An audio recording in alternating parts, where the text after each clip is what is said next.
I've arrived on scene. I have my gloves on, BSI. The gloves will protect me from bloodborne pathogens. Going to go ahead and check that the scene is safe. The scene is safe. There are bystanders nearby, and go ahead and get a sample history from them. On my initial assessment, I have a white male, late 20s, early 30s, showing signs of arterial wound with severe bleeding. Good morning, sir. My name is Sean with the Pease Fire Department. Do you consent to being treated? The patient does. Sir, we're going to go ahead and lie you on your back, taking care for head, neck, and back injuries. Go ahead and place the patient laying down on his back.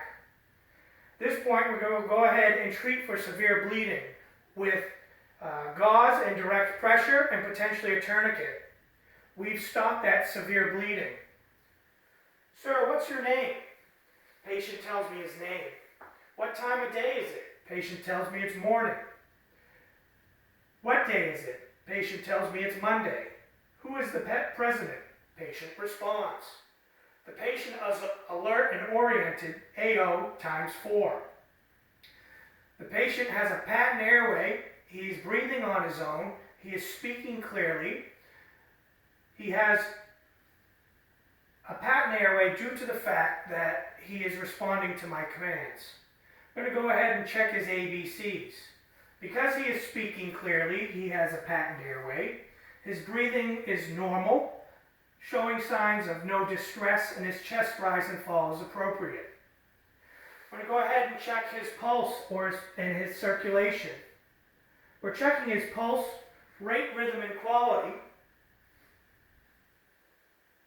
His pulse is good.